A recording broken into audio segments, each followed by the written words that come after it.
Hi, this is Eric from longboxreview.com. Welcome to the show. Hey, today I have a very special treat.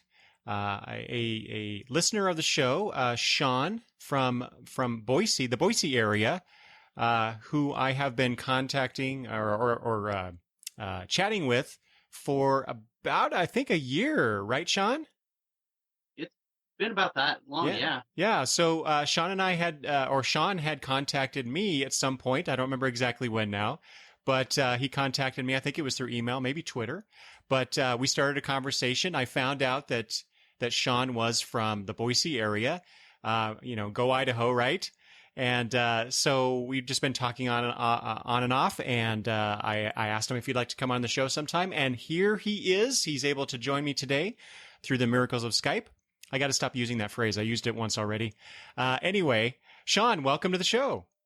Good morning. Thanks for having me on. Yeah, this has been great. I'm as I said, we're talking through Skype, and so I get to see Sean, which is good because we have been trying to get together and just talk about comics and stuff.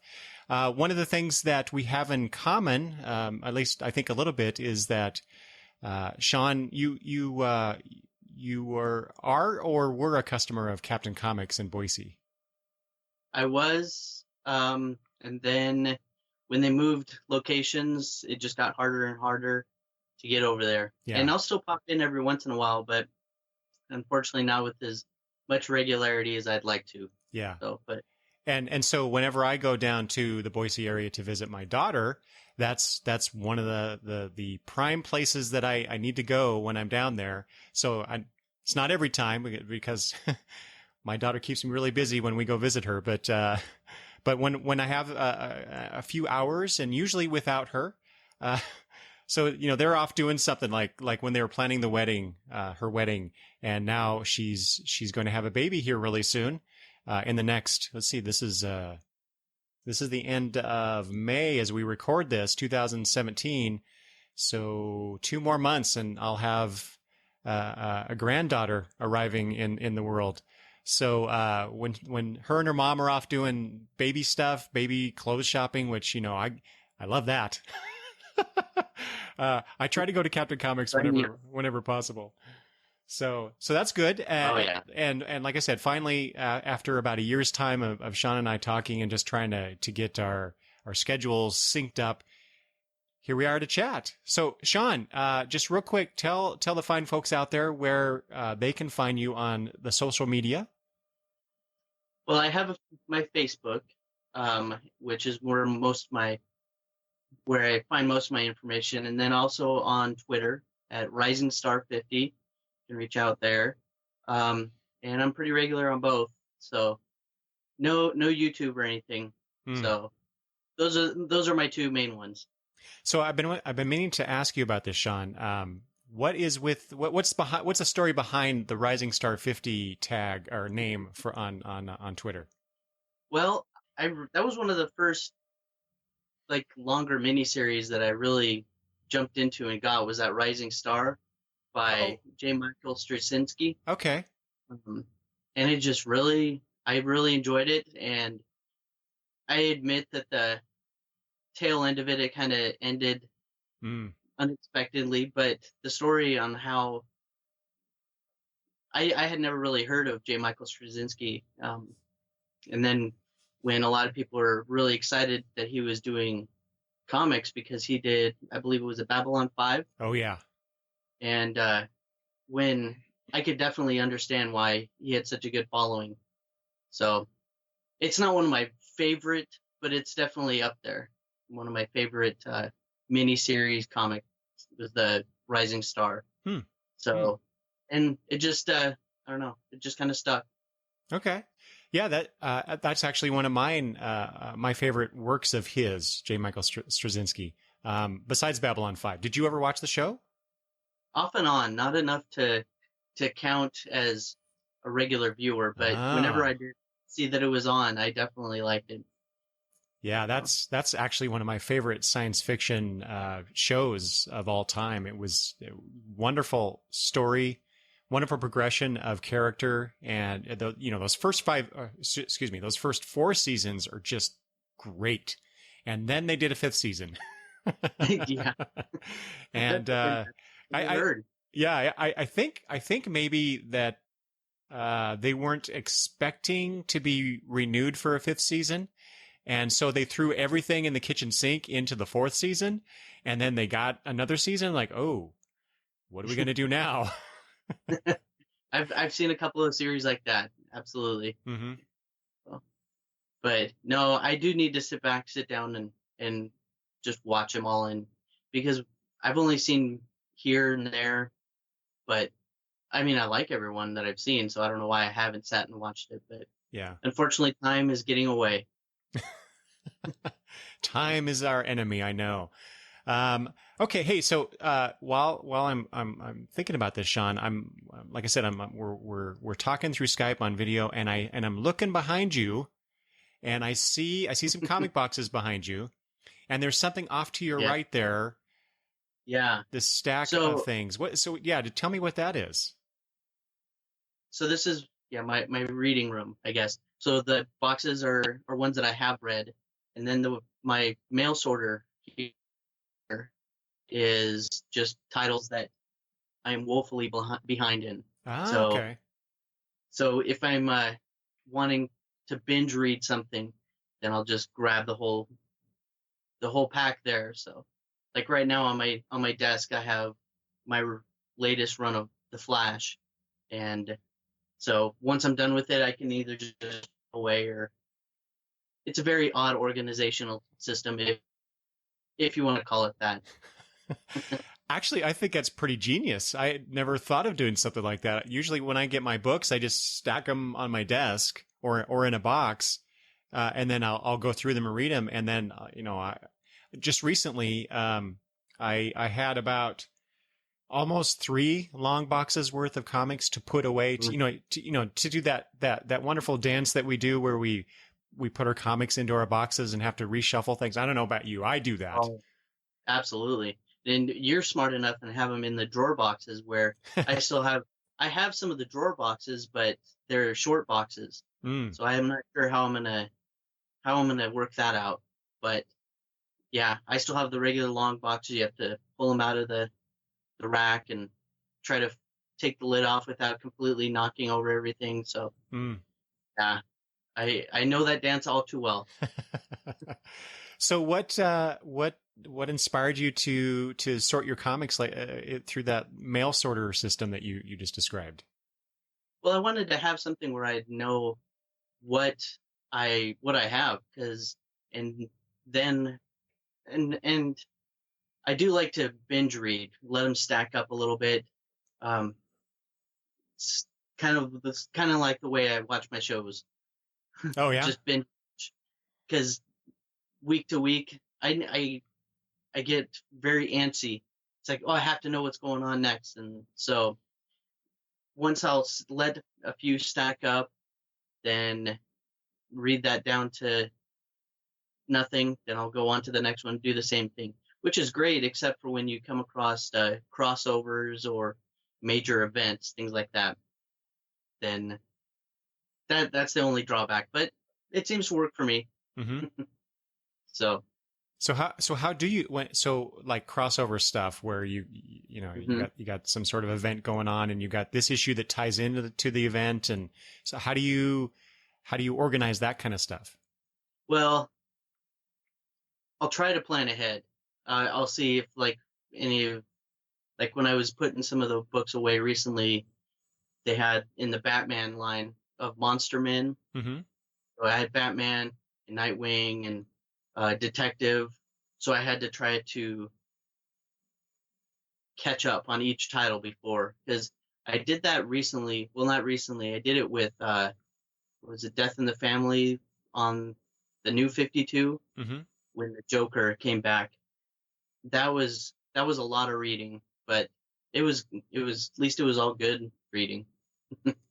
Where I've seen ones where they will just throw in some kind of crossover, and maybe it might have a page or two to deal with the regular story, but at least all of this, I think, for the most part, had to do with the death in the family. So, mm-hmm. yeah. So do you though, like, so you said you kind of hold on to the comics and then binge read them.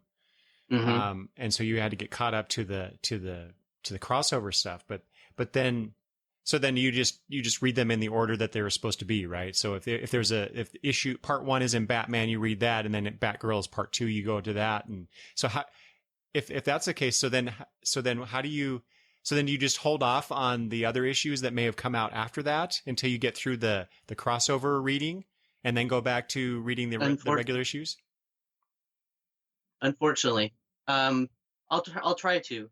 There might be some times where if it's a good story, I'll just keep going ahead, and then hopefully it doesn't have too many reveals. Mm-hmm. But it's not a foolproof system. Yeah. But well, but it is on other comics. titles, yeah, but on a lot of like Image titles or Aftershock or um, titles like that where there's not as many crossovers, Mm-hmm. it works much better. And I wish they would Oh yeah. kind of stick to that. Yeah. But then, of course, then I'll collect, issues 1 through 6 of some title, and then it's like, that was really good. And then I'll have to get the trade paperback of it, and then you have to try to put all your comics away and try to. So I'll read issues like 1 and 2, wait until the trade comes out, and then I have to put all my comics away after I've gotten the trade.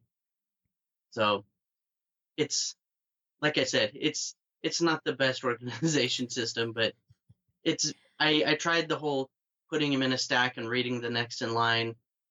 But the whole binge reading thing for me seems to work out a little bit better for me. I guess I think maybe you're the first person I've talked to that reads like that. I hear all the time about how people let their comics stack up, and Mm-hmm. then they'll catch up. But I don't think I've ever heard anybody who reads quite like you're describing. So that's really interesting. Yeah, it's good and bad. I mean, like I said, you know the storyline instead of like, oh, what happened last month. Yeah. It just goes along. But then on the other hand, if you do get behind, and sometimes you can get behind in a hurry. So where I was having a hard time with the DC New 52 because there were just so many really good titles, and then where I was trying to catch up on some of the ones I wanted to try out and try to read my current books. So that was really tough to try to get caught up that way. So, but if you have a certain books that go to the top of your read pile first, then I think that's okay. Mm-hmm.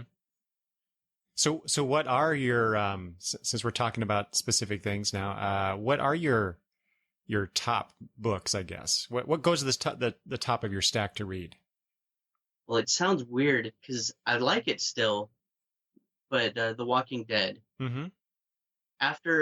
But I will say after Negan's War, it kind of, I'm not sure where they're going because it seemed to jump ahead in time. It's still really good, but it doesn't seem as earlier on where you felt anyone could die at any time. It seems now that they have established characters. If there is some kind of event happening, it will be harder for them to kill off some of the major characters. Mm-hmm. But I still like it.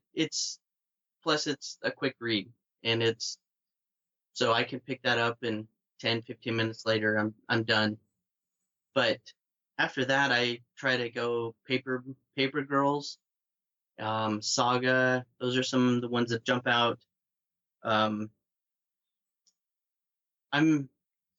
get a lot of trade paperbacks, and I just recently finished Thor Volume 1 and 2, and I really like that. Is this the Jason Aaron, Russell Dodderman Thor? Is it Mighty Thor now, I guess is the title? I believe, yes. Yeah. Where it was now a female Thor. Right. That was, yeah. So Such a good book, isn't it? oh, I like Marvel. It's not my, I don't know why, but it's not my number one publisher. But I think it's just because there's a new number one here, and 6 months down the line there's another new number one, things like that. So I'm not sure what story's going on. But if you just pick up a trade, it's great. It seems I haven't with Thor, the Vision, that was another one. Captain America. These are all really good ones that I've been able to pick up recently. So do you read more monthly issues or more trades every month? It seems more and more trades, but I do still get a lot of the monthlies. I'll read, issues one and two, and if it seems to go really well, then I'll get the trade because it's just a little bit easier than the floppies. But I do like to get the single issues. For example, like Walking Dead, reading the letters pages, and another one that I had gotten was Thief of Thieves. Those are really good. I like the letter pages there. Plus, those are some of the some storylines that have really gotten my attention. So. And just on Thief of Thieves real quick, I read somehow, I'm not sure how I got them, but I read a couple issues. Maybe I read them online or something. I can't remember now. Through, sometimes whenever I can, I'll try to snatch up any free issues on Comixology just to get a sense of, I think that's what it was, to get a sense of the comic. And I really enjoyed it and contemplated, getting on board with that particular book. And so, but I haven't done it yet. I think I decided to start getting trades, but there's so many other things that I have to read. I made a conscious decision not too long ago, until I read the large stack of trades that I have waiting for me. I am trying not to buy too many more. Yeah. Unfortunately, I wish I had that kind of self-control. Because it seems like each month when I'm doing my ordering, I'll find some new trades.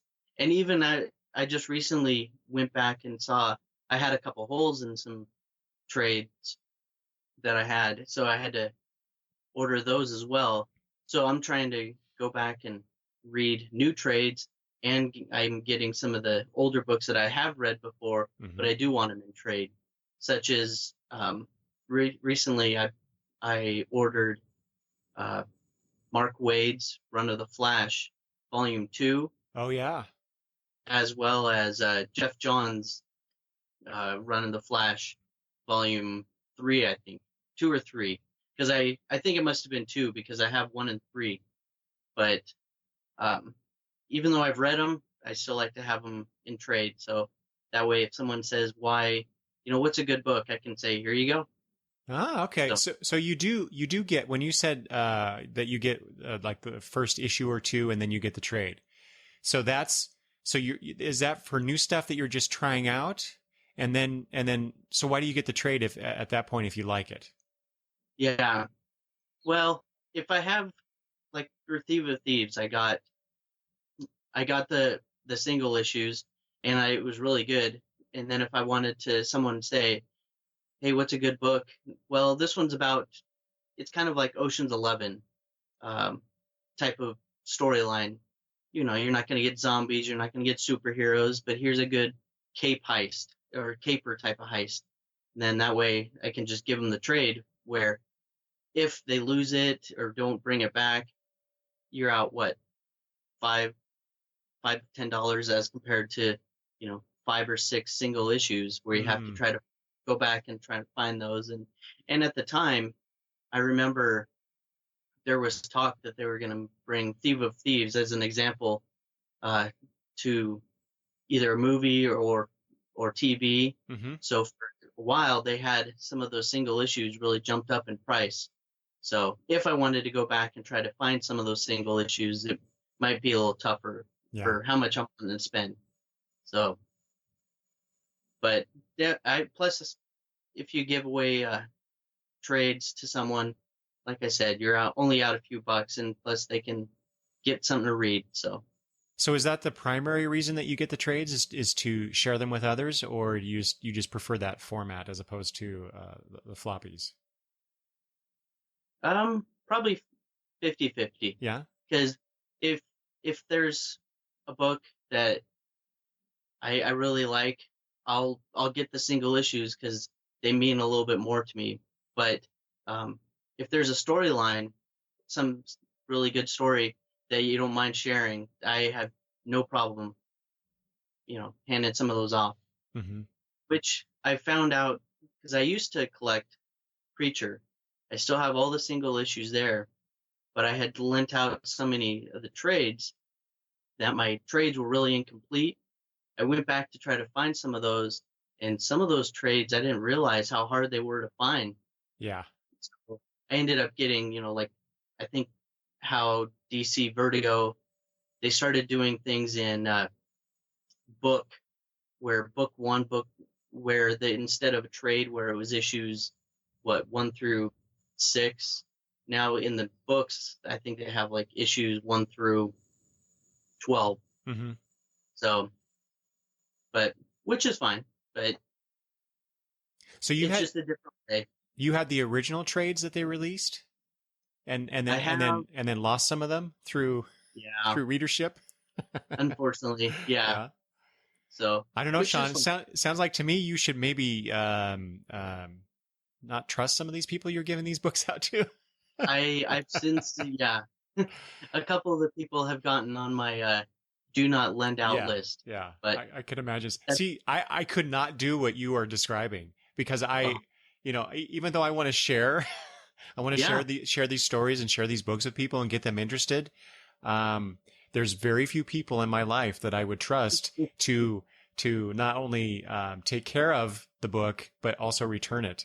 I can count on probably one hand the number of people that I would trust with that level or at that I level. So I know exactly, and on some of the trades that I had lent out, I bought them when they were, half price. So mm, I didn't, and I did buy multiple copies if they were a really good book, like wow. Saga or Paper Girls. So See, I have a problem with my desire to. Okay, so let me back up for a second. So I buy the single issues. I got them in my boxes behind me here.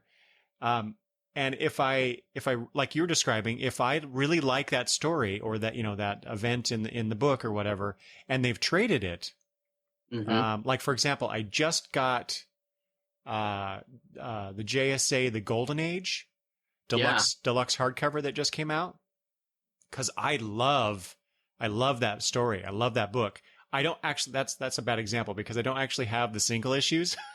Talk about a hard book to find. But I bought the trade when it came out. Wow. A long time ago. It was before they started titling it with JSA back when the Jeff Johns series came out. So that was before that. okay, And so I absolutely love that story. And I saw they were come out with a deluxe hardcover version of it.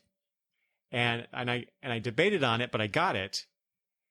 But since then I'm thinking, why am I getting multiple versions, multiple copies of these things? Especially, like I said, I the ones where I actually do have the issues in the boxes. I've got a trade. Well, Kingdom Come, for example. I've got the yes. issues. I've got the trade. I've got the absolute, Oh, and that's the one I don't have. I got the issues digitally. See, that's just crazy. Why am I spending all this money on the same thing? Oh, I'm sure. Yeah, I'm sure my wife loves the fact that I'm doubling up on things like that. I was going to But ask you about that. that's luckily I don't do it very often. I mean, on Marvel, DC trades, not as many. Mm-hmm. But Image, where it seems like the first trade comes out and it's a little bit cheaper, I don't have as much of a problem there because it's kind of it's not the best analogy, but it's kind of like a drug dealer. Here's the first one really cheap. If you want the rest, you're gonna have to do. So that's my thinking when it comes to comics. It's like get other people, get them excited about it, and then afterwards, if they want to go forward with some of these books, go for it. Mm-hmm. So, but yeah, on stuff like Starman, as an example, I was one I didn't get. That's one of my favorite titles, the Starman with James Robinson. Oh yeah. I didn't get the single issues. Mm-hmm. I found the trades later on where a different comic book store I was going to, and he was able to track down all, I think, 12 trades and loved it. And I had wanted to go back and get the single issues, but then I thought, why would I do that if I have the trades? I since have bought, single issues here and there, but not the complete line of the complete run of the Starman. But I did also go back and buy some of the omnibus of Starman, where I have our one through three, I think. So I know what you mean when it comes to the JSA. So in what? fact, also with the JSA, that was one of the first comics I bought out of a store. It was at a Walden Books. I found it on the spinner rack, and it was one where I remember the cover. They were in front of they were in Washington D.C. and I remember they were in the cover of, and I believe it was what's the domed building? I'm completely spacing it. The domed building in Washington D.C. Okay, yeah. Anyway, they were in front of that, and but I don't know if it was issue 1, 2, or so. That was one of the first ones I ever bought in a store. So, Okay. I like that was a really good story. I've since gotten, I think, in trade, but not. I don't know if I have the complete set. So what does since you brought it up earlier? So what does your wife think of your comic collecting, reading habits, all that kind of stuff? It's gotten better. I used to get comics and toys.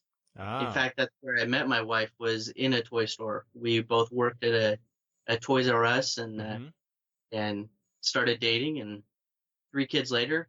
So things are still collecting comics, not as many toys though.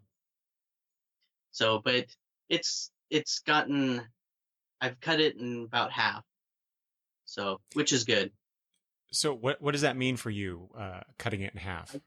Where I still get a lot of titles, but I used to get a lot of titles with, a variant cover, or I would get 2 of this issue because I, think it's going to be the next big thing, or, I would want to get this different variant cover because I like this artist, and I still will every once in a while, but for the most part, I'm in it just to get the good story. Mm-hmm. So did you say that JSA was your first? That was the first single issue I remember buying in a store. Okay, so did you read other comics before that one? I had gotten from a friend. My first comic was a Green Lantern, and it had the Ravager, I believe it had John Stewart as the Green Lantern. Okay. And so it had his face. He was looking forward, and on the side it had the Ravager, and he had a single finger, and he was cutting his cheek. And I remember I bought that from a friend of mine. He had it from his brother. So I paid 75 cents when it was still cover price. And that was my first comic. So, and unfortunately the number is escaping me, but And then my second one that I got from him was Daredevil, and he was fighting the Bengal. It had this character, the Bengal, who was, I believe he was from Vietnam, and he had come over to kind of exact revenge on some Americans, because this was right after he was. It seemed like he had PTSD from the Vietnam War. Hmm. But yeah, it was a good single issue. So was it did you have I guess a choice of things to choose from your friend, or so what I'm wondering is what drew you to getting the Green Lantern, that particular Green Lantern issue, and that Daredevil issue next? Yeah, I just asked him if he had any good comics, and he brought some in, and he just had a handful there. I remember some were Batman and some were a Superman, but I think the Green Lantern was the one that was just in the best shape. The other Ah. ones were definitely reader copies. So But you were already thinking in terms of of being a collector, is how good is the comic, how good of a shape the comic is in. it was, because at the time I was looking for something to collect, because I had gotten some baseball cards, football cards, things like that. But so you pick up a baseball card, you look at the picture, you see the stats on the back. That's about all you can do with it. Where a comic, you can read it. It's got a good story. It's got some meat to it, and keep. And then if you need to pass it along to someone, if they can read as well, then I don't know. It seemed a little bit more interesting than simply baseball cards, football cards. Not my garbage pail kids though. That's okay. Okay. So was you were aware of comics before that point, right? Briefly, because this was in fourth grade, so it was in Oh. mid. Yeah, it was in the mid '80s when I first was interested in it. But it was, I think, the only thing at the time was, well, Wonder Woman was over. I think Superman was about the only movie, was about the only thing going on. And so, to be honest, I'm not sure exactly what drew me exactly to comics, but Hmm. I like the ideas of superheroes and things like that. So that's why later on, when I still get superhero books, things like that, but it seems I'm gravitating more towards um, other titles. Yeah. Yeah. So Okay, so fourth grade, that's funny because that's the grade I was in when I first started getting really interested in comics. And well, it's what I think of in terms of when I started collecting, because I was part of the reason I was asking you that question is I had read comics before then, you know, your oh, Richie Rich and you know those kind of titles, but you know they were just brief entertainment stops for me. yeah, I wasn't interested in actually buying them or getting them in any sense until that fourth grade experience where I picked up um, a Spider-Man book, an Avengers book, and or no, two Spider-Man titles and one Avengers book, and that was it for me. That was I gotta read more of these. I gotta buy them. I gotta keep them. And now my life is completely filled with paper in my office. I know that. I know that feeling all too well. I think I was the same way, because I remember going to uh, my grandma's, and she had a huge box, and it was about half the size of a dishwasher box. So there was no rhyme or reason to the books being in there. They were just stacked of Archies and Richie Rich, the digest novels of of those type, and I would just dig through and read a few here and there, because um, just to pass the time. Hmm. And I really liked them, but I think it wasn't until, I started to get some of the superhero books that I really started to collect them. Hmm. So once I started to have a couple dollars that I can, you know, pay to get a comic from a store, that's when things started to really pick up. So Hmm. I'm so jealous of these stories I hear all the time from so many people where they had a family member of one sort of another, and or a family friend or whatever, and they had access to all these comics. I didn't have that when I was growing up. It was oh all me buying stuff. yeah, and I don't, but it was the weirdest thing. She had so many different things, so I think it was just dumb luck that she had comics because she collected Hot Wheels and bells and spoons, things like that. So to see um, a box of comics, that really was interesting. I couldn't, because that was something that I could play with, where the Hot Wheels, they were still in the package, and you'd want to rip them open as a kid. And I'm the same way with like some of my action figures, some of the ones that were up on the wall. And it's, hey, can I play with this? No, sorry, don't. I know, Th- I'm sure it would be fun, but This is your grandmother you're talking about? my grandmother, she had a bunch of Hot Wheels that were still on the card, and I wanted to tear them open and Hmm. play them. But yep, so I think that's where I must have gotten my collecting Yeah. gene from. That's what I was just going to say. So your parents, neither of your parents were into collecting stuff like that.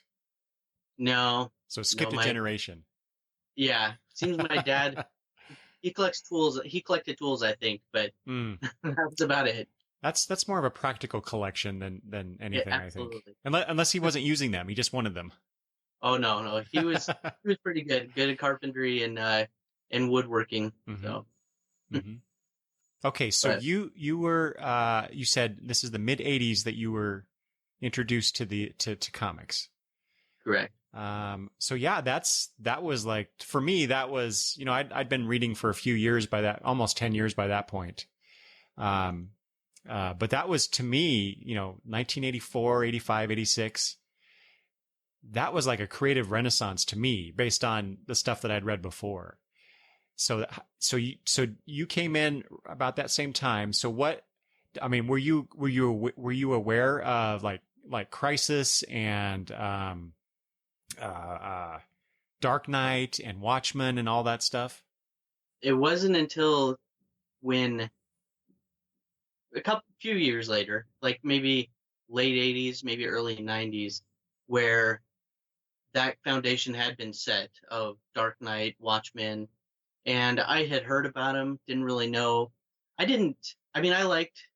I was looking more, a year or so ahead, where it seemed like a lot of these books were looking years and years ahead of the storyline because I was fine with single issue here and there, but you know, works like Watchmen, Crisis, those were incredible. The first time I had read those, I couldn't believe they were so there was so much to them. And Hmm. then that's when I realized, you know what? I think there might be more comics that might be like this. Okay. And where I read, Starman and Preacher, um, ones like that, where it was you jump ahead 10, 15 issues, and they reference someone in issue 2 that just had a simple throwaway line or something. They walk through a scene, something very minute, but it's something I'd never realized that comics had this kind of grasp until years later when I can actually appreciate it. Hmm. So I knew of them, but I didn't really think about it.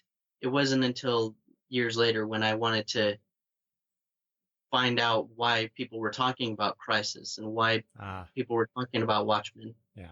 So which I think is good because I could appreciate it then. It so when after I've gotten a good foundation of some of the Hmm. storylines. Okay. Yeah, I guess I hadn't really considered that perspective where, you kind of through osmosis, just reading other things or maybe talking with other people, you get a sense of what those, I'll use the term groundbreaking. You can argue that point, I guess. Some people might those Yeah, groundbreaking comics at that time. And then go back and read them and appreciate them from like I said, maybe a different perspective than someone like me who read them as they were coming out. And, I was wowed by them, but at that time I didn't, at least, I don't think I grasped the significance of them, what they would, obviously what they would become.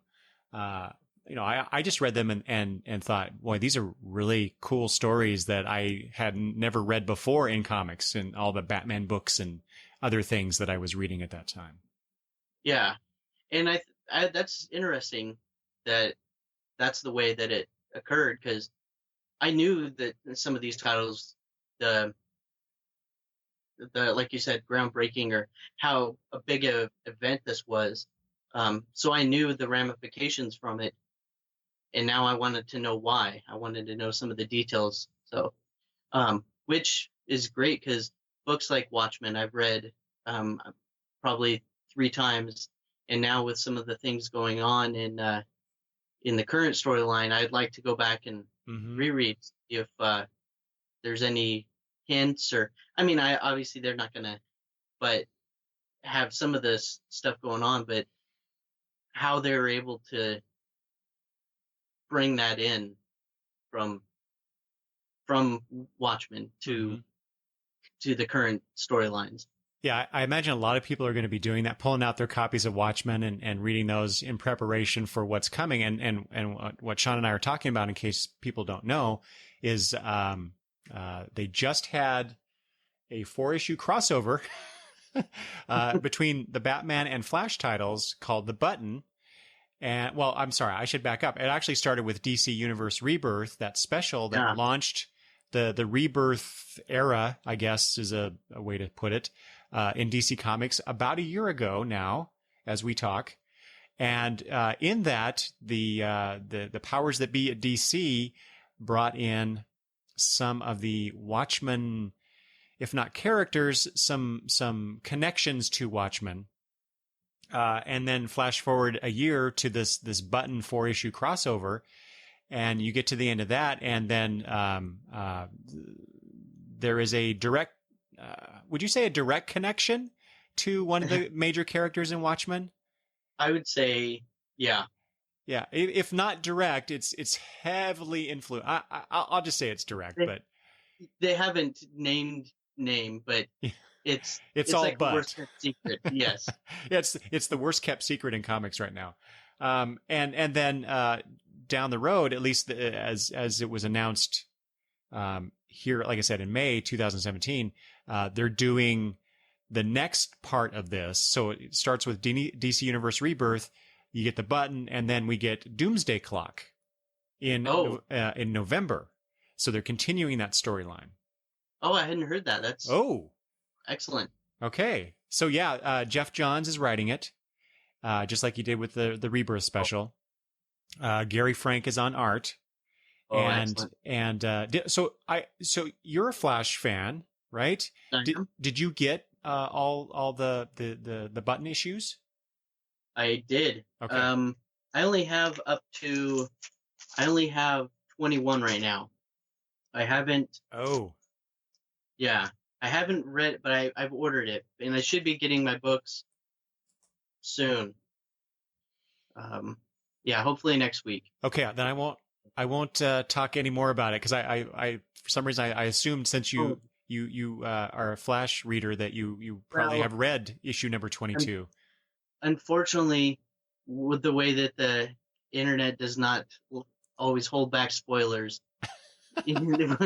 yeah, I did find out, Oh, yeah, okay. So the things like that. you're aware of what Yes. transpired in the final issue of the Button series. Yes. Okay. Well, I won't go into specifics anyway, but yeah, that so there's a part at the end of Flash 22 that ties into Superman, and that is what is going to be the focal point in the Doomsday Clock series, Okay. I guess. So is Superman one I should maybe? Well, I know you may be biased because your episode of the Superman Rebirth. But and I do like Superman. But is that one that I should go back and get those to get some of the more clues? I mean, besides the story of Superman, should I get those to get some of the clues or some of the storyline? There are some ties to the Rebirth event. So I guess if you want to have a greater depth of what is going on, getting those Superman issues since Rebirth would probably be a good thing. But I'll warn you and others listening who may have the same question. Those connections are not as in depth in the overall Superman issues so far. I mean, there's been a couple things. Especially the Reborn. If you want to just read the Superman Reborn issues, which again was only a 4-part thing. That's interesting that they did that for Reborn, and then the Button is 4. I'm sure that means nothing. It just occurred to me just now that there were 4 issues each. But I would encourage you to read at least the Reborn storyline. I'm sure they'll trade it, collect it and trade, and you can read it that way. But I really enjoyed that. What's come after, the few issues that have come out after the Reborn storyline, I'm a little less enthusiastic about. But the Superman title in general, especially since Rebirth, has been very strong, and I really like it. It's probably my favorite DC book at this point. But it does kind of clear things up of the Superman storylines, because I know for myself, I wasn't sure what was the Superman, because with the New 52, where they had the Superman written by, was it Grant Morrison? Where he was in Action jeans. Comics? Yeah. Mm-hmm. Where he was in jeans, and then later on there was a different one where, but I think one Superman disappeared in one of the storylines, correct? Like, yeah, because I was at the time I was reading Justice League, where he was gone from the Justice League. They kind of talk about it briefly, and then you see Lex taking the mantle of the Superman. Yeah. So, but that since has been kind of cleared up a little bit. Yes, and maybe not to everyone's satisfaction, including my own, but they have certainly put that to bed. There was and that this happens in Reborn at the very end of the Reborn storyline. They resolve that particular complication of having 2 Supermen running around. That's a good word for it. Yeah. And I talk about that a little bit too. My dislike maybe is too strong of a word, but I'll go with that for now. My dislike of that resolution in Reborn, in the Reborn storyline. Whatever episode that was that I did recently. But yeah, it probably would enhance your reading pleasure in regards to what's going on, in the greater scheme of things about Rebirth and the Watchmen connection. But it's certainly not required reading. You don't need it to get the full, or to get the most of that out of that story. Oh yeah, I think if it does have something to do with a current Watchmen Doomsday Clock, and then as well as just a good story, I think, yeah, that could be something, because unfortunately with the way that it was set up, I wasn't sure which, I don't know, which was the true Superman, which is the, but if they've worked that out, I'm way okay with it because I do like a good Superman storyline. Yeah. So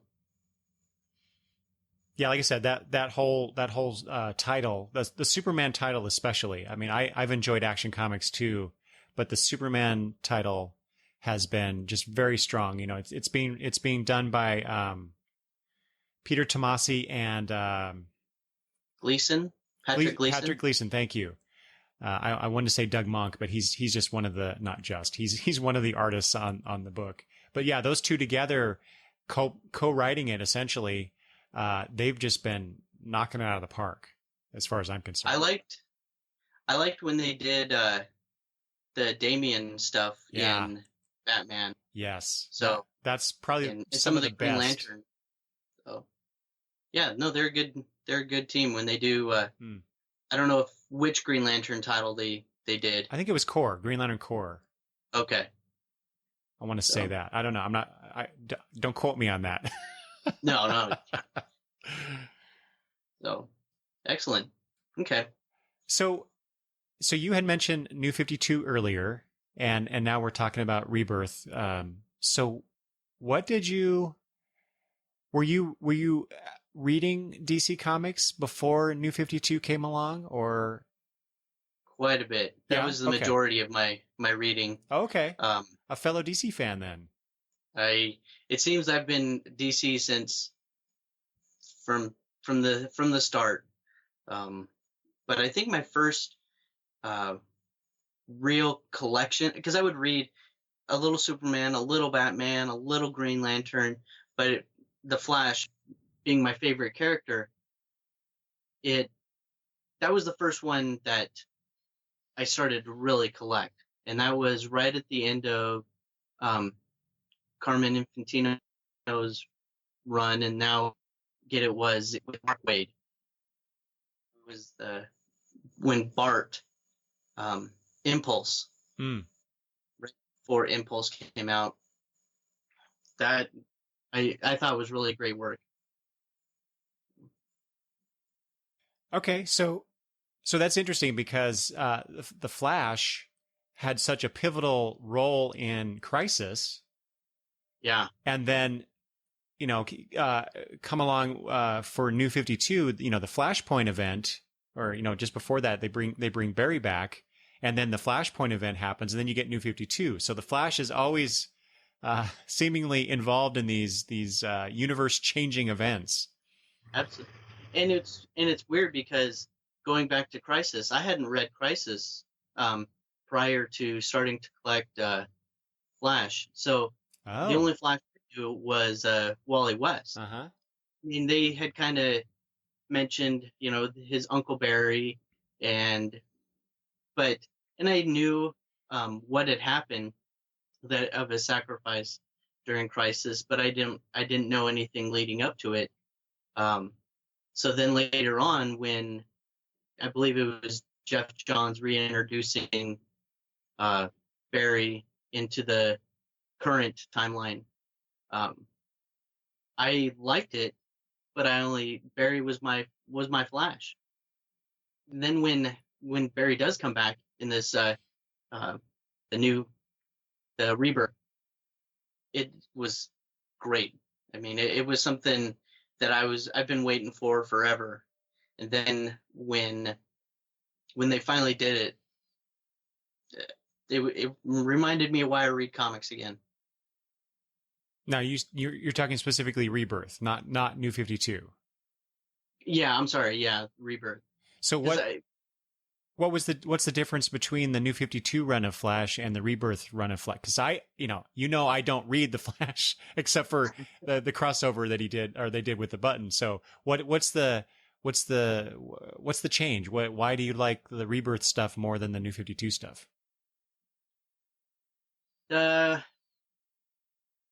To be honest, a lot of it has to do with because they did bring Barry back, the Barry that I know. And I still like the Barry, or not Barry, I'm sorry, Wally. Okay. They brought back that I know. And I still like Barry in the new Flash titles. but reading Wally in Titan, and um, I'm not sure if he's in, not Teen Titans, but yeah, mostly in Titan. Titans, yeah. I really like those ones, but the New 52 stuff, it was just, it wasn't the best storylines, but it was still really, it was just a good Flash. There's nothing that, years from now they're going to say, hey, you need to read this from the New 52. So, and to be honest, I don't know, and maybe you'd be better, but there wasn't a ton from the New 52 that seems to be groundbreaking. I don't know. Do you think there was anything in those? Well, I mean the Bat was with Scott Snyder and Greg Capullo. Those are really good storylines, but with the Court of Owls. But I don't know if there was anything really that is something that needs to be passed down from generation to generation. Well, I would say the Wonder Woman run, that entire New 52 Wonder Woman run was really, really good and consistently good. I don't know. I don't know what it seems like with the Rebirth Wonder Woman with Greg Rucka and Nicholas Scott, they seem to have they're trying to reverse anything that happened or to minimize the effect or impact that the Azzarello and Cliff Chang Wonder Woman run, whatever they had produced. So I'm not sure if that run, that New 52 Wonder Woman run, will have any kind of lasting impact, because they seem to be kind of not ignoring it, but downplaying it to some degree, from my perspective. Okay. But yeah, like you said, the great Scott Snyder, Greg Capullo Batman run, for a large part of that was really, really good. Especially the Court of Owls was probably the most interesting and dynamic of all the stories that they did. But personally, I really liked the you mentioned it before, the Grant Morrison Action Comics run. Yeah. Because that, to me, that was like a connection to his Morrison's All-Star Superman. It had I might be overstating it a bit, but to me, I could see some connections between what he was trying to do, maybe not explicitly, but implicitly, in that All-Star Superman story that he did, which is, I think, one of the best Superman stories of all time. Absolutely. Yeah, that one, I definitely, I jumped on that one right away. But if it does have some kind of, I guess, a foothold in his action run, because I have the singles, I just unfortunately didn't have time to read all of those. I think I read like enough for the first trade, and I liked it, but it was kind of different getting one perspective in action and then another in Superman. Yeah. So, that was an unfortunate thing that they did. Yeah. I mean, if you read it as a standalone, then I'm sure it'd be fine. So. Yeah, it kind of reminded me of how, and you may not be aware of this, Sean, being as young as you are, when after Crisis, they had this, they mushed everything together in one universe, and they changed some of the character histories a little bit, tweak them to modernize them or to clean up some defects they felt they had. And so you come out of Crisis and things are not cohesive or consistent. And I kind of felt the same way about like you said, the Action Comics Superman versus the Superman title Superman. It seemed like they were totally different, not totally, but really different kind of takes on the characters. But then again, it is Grant Morrison, and the guy seems to have a gravitational pull of his own, so he could pretty much do what he wants. Yeah. No, I totally agree. I mean, his work on X-Men was pretty interesting, let's say. But I really liked it. So, Oh, see, but I have those. I don't know. I'm looking over at my bookshelf to see if I can spot them. I don't see them, but I have those. I bought in the big, the, hmm like the book style, like you were talking about yeah. earlier, the book style trades. I just got those because I got on a kick of trying to collect, or not collect, but to read everything that Grant Morrison did. Oh wow. In like, especially like Ooh. Marvel and DC. And so I got a bunch of his stuff, in trade, and I haven't read it all yet. So I'm slowly working I got all the way through his Batman stuff.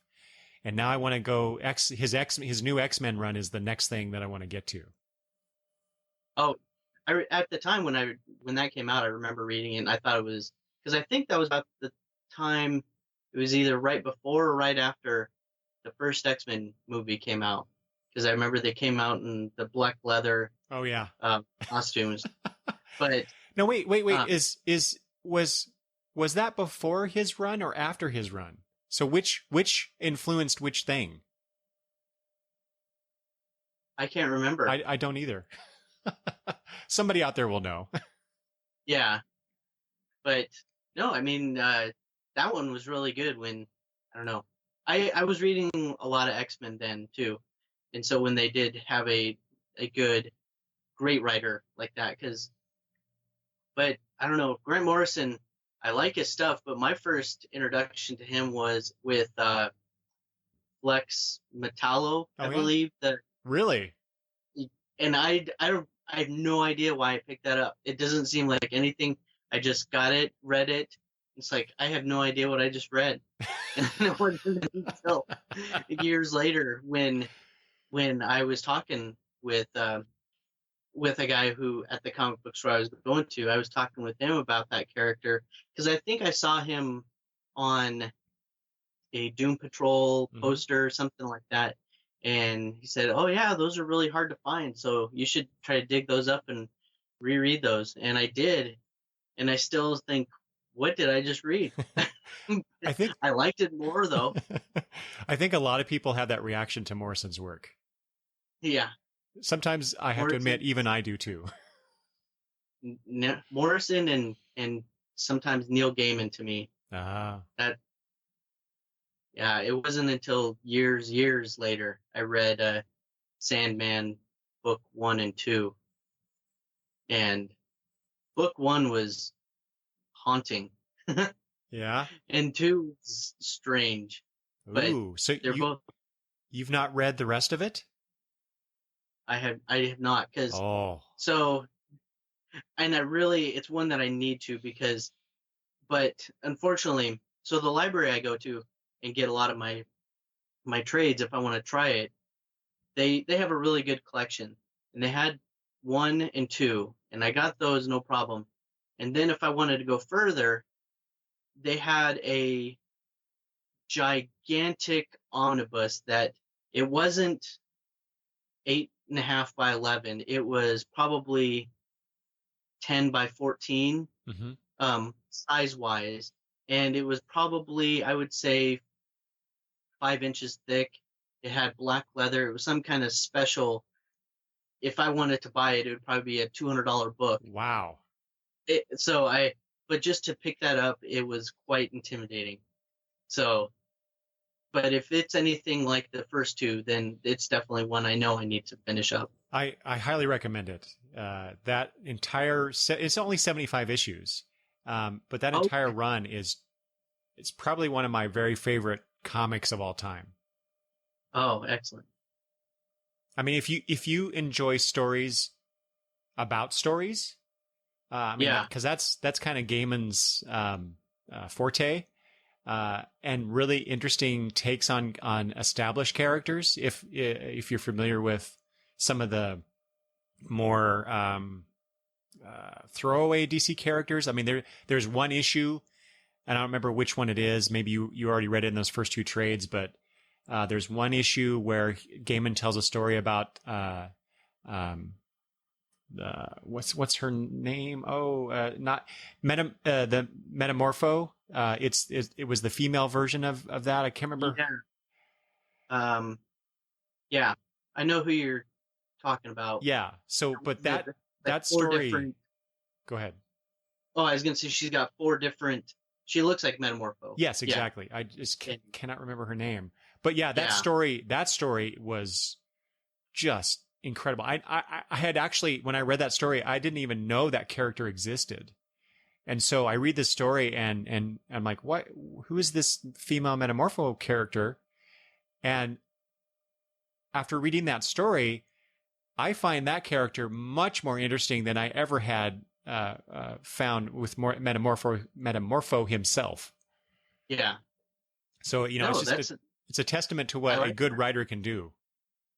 Yes. And that's one of the reasons that attracted me to going back to Sandman. I mean, I didn't know a lot about some of the original JSA stuff other than that single issue I had gotten. But even that one, it was years after they were introduced back into the regular timeline. So when to go with the whole series from using Starman as some minor character, which was wonderful. So if it's anything like Starman, then I definitely need to finish up Sandman. Yeah. Starman, Sandman, those, that was a really good time in comics too, now that I think about it. Really, really interesting takes on some established characters, although, the Gaiman Sandman was not an established character, but it was set within, at least at first, within established DC continuity. So you got to see some of those characters, like the Element Woman. That's the name I was trying to think of. She was known as the Element Woman. So that was, that's really cool. Sean, there's a few questions I want to ask you before I let you go, because it's over an hour now that we've been talking, and I want to keep you. I know time flies, right? You start talking with someone, it's amazing how much time just goes by, and I don't feel like we've really even, touched or gone in depth on anything here. We're just talking about all this stuff, and okay. Anyway, in other words, I'm having a great conversation with you, but I want to ask you a few questions before I let you go. You had mentioned not too long ago, how much you like the at least that first X-Men movie. Mm-hmm. So that was in the 90s, and right? Is that right? 90 something, right? Barely the end of the 90s. Yeah, the end of the 90s, Hugh right? Jackman, yeah. Because Hugh Jackman do it for just over 20 years? I think so. Oh, with the most recent Logan movie? Yeah. Yeah. So here we are now, 20 years later, ish, and we've got what, 3 or 4 superhero movies coming out every year. Absolutely. Not to mention all of the TV shows that we've got on the CW and ABC's got, Agents of S.H.I.E.L.D. and whatnot. So we've got all this movie and TV stuff relating to our beloved comics, all these superhero characters. Do you have favorites besides X-Men, especially like for TV? Do you watch any of the TV series? I currently,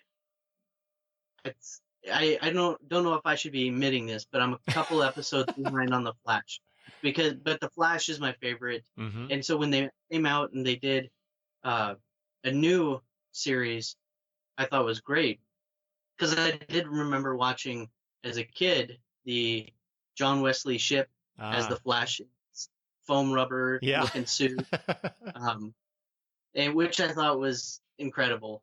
And so they can do so much more with effects nowadays. Mm-hmm. Plus, it's just a really good storyline. So, but the Flash is up there. I like Agents of S.H.I.E.L.D., and I'll try to go back and watch other shows like Arrow when they hit Netflix. But The Walking Dead, I'm there each week.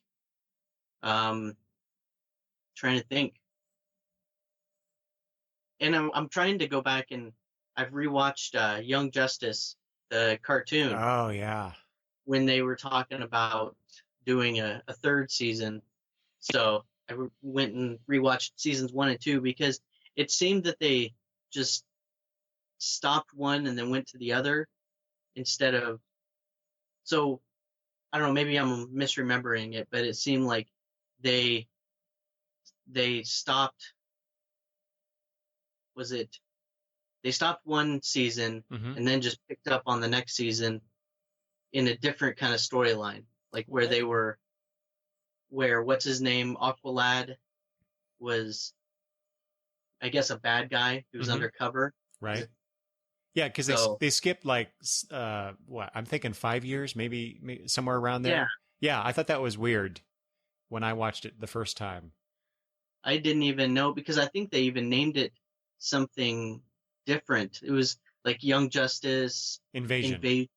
Yeah, Yeah. so on my DVR, I don't know if it picked up. So I didn't Ah. know if the fact that they jumped ahead, I thought, oh man, did I miss any episodes? But it was, I really like that. That was a really good one. Yeah. Now that I know that's how it's supposed to be. Well, So speaking of Young Justice, because you're the one that brought this to my attention, I'd heard already that they were bringing Young Justice back for a third season after all these years, which is fantastic. Because that's one of my all-time favorite animated superhero shows. But you brought to my attention that they're doing so via this DC streaming service. yeah, I looked more into that because when they had the initial release, that it was Young Justice and was it Nightwing, Mm, or I yeah, can't remember if it was Nightwing or Dick Grayson. I know Dick Grayson was involved. I think you're I don't right. know if Yeah. it was Nightwing or Titans, but those were going to be released through the not CW, but the DC app. And from what I had researched, because there wasn't a lot more after that, it seems like it's going to be its own, not channel, but you know how like Crackle has some original shows on that app, Mm-hmm. and it seems like it's going to be something along that line. Okay. So I don't know if there's been anything changed, but um, that's the last I've heard of anything like that. Mm-hmm. So, but I'm excited if they can do something good with that, with those two titles. Yeah, I'm all in. Yeah, me too. Even if I'm sure they'll charge for it. It won't be something that they'll offer for free. Because I don't know if you know this. On the CW app, well, they have two of them, so I forget which one it is, but I think it's on the main CW app. You can watch. They did an animated version of Vixen that ties into the Arrowverse, and Really? so Green Arrow and Flash show up in that. And so there's been essentially, I think, what you would call 2 seasons, but they're really short. I mean, the episodes are like minutes long. Yeah. And there's like, I think maybe 10 or 12. I might be misremembering, but that was a really fun way to see a different character than you would normally see. Although, it's on the app and not on, I wish they would do something with the character, on the major network, or, on broadcast, Yeah. on the broadcast schedule. But, The main Arrowverse is that how they reference it? Like in the Arrowverse? yeah. Since he was the first of the, Mm-hmm. it's like the DC Legends of Tomorrow characters and Supergirl now. But I'm not sure if the new Black Lightning, I heard that he's not going to be part of the Oh, really? Arrowverse. Oh, I guess I hadn't heard that. Yeah. But it might just be like the first season, and then they'll realize what a mistake they made. Well, they with Supergirl, at least, she's actually in a different universe, even though they've done some crossovers. So they can continue to do that. And which, as a fan of the DC multiverse, I love that concept that they're bringing to non-comic book readers, this idea of multiple universes and different realities and stuff. I love that they're doing that. and they even name it the multiverse, which is great. Yeah. There's the 52 worlds. Yes. I just wish they would do more of that in the comics now, so that we'd get these different versions of the characters. You know, when they did what was that? When they reintroduced the multiverse concept back into the New 52, was that Countdown or was it the other one? Earth 2. Well, yeah, they had that. I mean, but before that, they had when they reintroduced it, they had Mr. Mind. I don't know if you're aware of this. Mr. Mind, that old Captain Marvel, or I guess now Shazam villain, mutated into this giant moth thing, and through the flapping of his wings, caused these vibrational things to happen, and therefore there were now 52 universes out there. One of which was what we would, you know, us old fans refer to as the Earth 2 universe, with the JSA and all this stuff. And Morrison played with it in his Multiversity book not too long ago. Yeah. So I mean, they're out there. Those universes are supposedly out there, but DC has, I don't know. I kind of think that there's been an editorial mandate to not play around with that too much, because they wanted, especially after New 52 launched, because they wanted to establish those characters, you know, as they were reimagined for the New 52 launch. But man, I wish they'd get back to that, because I love those old multiversal storylines. I have my Multiversity right here as we were. So yes. is that one of those? Is that one of yours that you've not read, or that you have read? That is in my. I think I've read the first 3 of the Multiversity, but no, unfortunately, it's all of the ones. So yes, too many. But after reading because I love this, because you're reminding me of all of these great titles and other stories. I'm sketching down some notes here to go back and try to find, like, watch this Vixen CW app, and I know I have the Wonder Woman single issues, and I read it.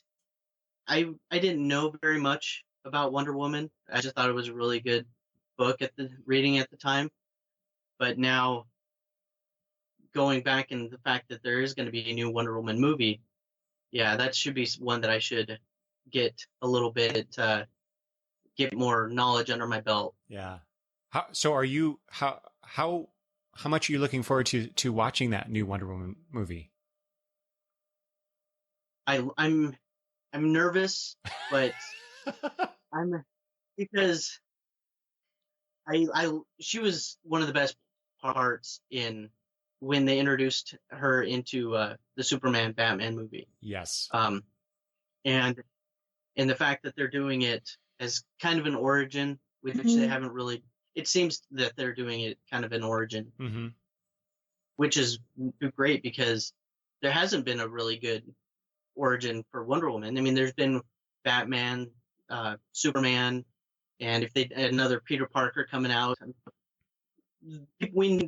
even the layman, they know how these heroes tend to be.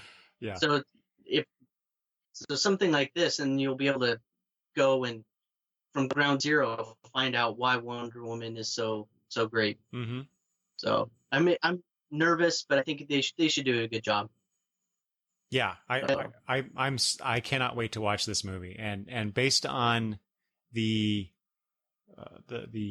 screenings that they've been doing and the reactions from people I follow on Twitter, especially, it seems like they really did a good job. So good. That's heartening to me that everyone involved, you know, Patty Jenkins is the director. People have just been complimenting her like crazy on Twitter that I've seen. So next week, as of this recording, next week is when it comes out, and okay, yeah. I can't wait. Although now that I think about it, I won't be able to watch it next week. I have to wait. We're actually going to go visit my daughter the following week, Or no, no, no, not it's not even the following week. During the Father's Day weekend, we're actually going to be down Okay, there to visit with her and stuff. That's also when her baby shower is. So we're going to go watch that movie that weekend. that would be good. So Yeah, I I have to know I'm wait trying to too think long. ahead on. Yeah, I know. I usually a lot of the times I go see movies are on Tuesday nights. They have a cheap night where Oh, all of the main theaters are $5 um, a ticket instead of the I don't know $10, $12 or yeah. whatever. So yeah, I try to go on Tuesday nights because there's not much going on. Where the weekends are no bueno. Hey, do you speaking of that, do you ever go to is it the Village? Am I getting that right in Boise? Ah, yeah, So it's great. yeah, so So you pay. I don't know how much we pay because my wife. Sometimes I let my wife pay for things so that I don't know how much it costs. yep, So she'll because our daughter took us there once, not in the last year or two, and you get up to the 21 and older section, and these yeah. big comfy seats, and they come and take your order and bring you food and drinks, and you watch the movie. It's awesome. I would love there if there was a movie that is I'm dying to see. I want to go and get. They have what I think it's called D box, where the seat is the big comfy seat and it vibrates when um Oh, there's special effects. It will kind of really? turn a little bit. I may have to try that on maybe when Justice League comes out. Oh yeah, yeah, yeah. That'll be But fun. no, Village is great. I mean, even just to walk around, they've done Hmm. a really good job. And the theater is really good. I like that you can pick out your seats ahead of Yes. time when you're buying them. Yeah, it's really cool. So if anybody is listening to this and wants to go or is visiting the Boise area and want to see a movie, There you go. go to the Village. They're not paying me for this, by the way. Yeah, Okay, very. so Sean, also in the Boise area this is a first time con, right? The treasure it's the Treasure Valley Comic Con. Is that the proper term? Correct. I think they're calling it the TVCC. There's a college that's local too, and on just over the border on Oregon, TVCC. So I think they're trying to grab some of that. So yeah, the Treasure Valley Comic Con, and it looks like a lot of it so far, but they just in this last week they've added more guests and other comic related uh, guests where it seems they're doing more celebrities. Mm. A couple of the characters from Stranger Things. They're going to be here. Some other celebrities that have been TV celebrities from the 80s, Todd Bridges and Margot Kidder. See, Those were the first ones that signed on. now But I totally get Margot Kidder. I totally yeah, get that, right? But and in case people who are too young may not realize this, Margot Kidder played Lois Lane in the Christopher Reeve Superman movies back in the late 70s and early 80s. But Todd Bridges, I that don't one I don't get that. I don't know if either, but yeah, he was one of the first ones on there. But since then, I mean, they've gotten some other ones that um, and I'm spacing her name offhand, but was she's on that show iZombie Oh, as main girl's friend. oh, Um, okay. It's not the lead then. no, but from things that I've researched, that she still may. They were trying to talk to her too. Okay. Um, I believe her name is Allie, the friend who's going to be here. I went on her Twitter feed because someone had asked her from the TVCC um, hashtag. Said, I was really excited to see that you're coming there. And in it, she was saying, yeah, there still might be some more guests from the show. We'll wait and see. Hmm. Okay. So I thought that was interesting. Who else? There was a character from The Walking Dead. So it seems they're getting things going because I think it's in July. So if it's anything like, I've gone to Emerald City Comic Con and they had a lot of guests early on, but it wasn't until like the last month that they really started to have a ton more people confirmed. Right, right. So I'm fingers crossed that they do something like that here. Yeah. And you had because you told me about this con in our correspondence, and you also said that you had won tickets to this thing. That's the best way to get tickets for a con. Absolutely. My sister-in-law, a friend of hers had won some tickets and said, "Hey, do you know anyone who'd be interested?" And sure enough, so I was really excited because I hadn't even heard of it until then. Because one of the radio stations, the ones that gave out the tickets, they're one of the big sponsors of this con. Okay. So, do you know do you know who, in terms of like in the comic book realm, who are some of the major guests coming to that? So far, there hasn't been anyone announced that might be a household name. There were some that were in some of the animated cartoon shows, like Pinky and the Brain, the Animaniacs stuff. Mm-hmm. Some of the animators there, and even a couple of the voice talents. But they started to get some of the cosplay people. They're gonna show up. So hopefully they do it right. Years ago, they did one, and it seemed like it was a lot like the Salt Lake Comic Con, where it was a lot of sorry, there's a bee in here. Uh-oh. So they seem to get a lot more celebrities than they did comic book stuff. Yeah. Where people from Battlestar Galactica, things like that. So I'm not sure which way they're going to lean. Well, it sounds like right now they're leaning more towards the celebrity side of things, which I suppose for a new con, trying to get people interested, that makes a lot of sense.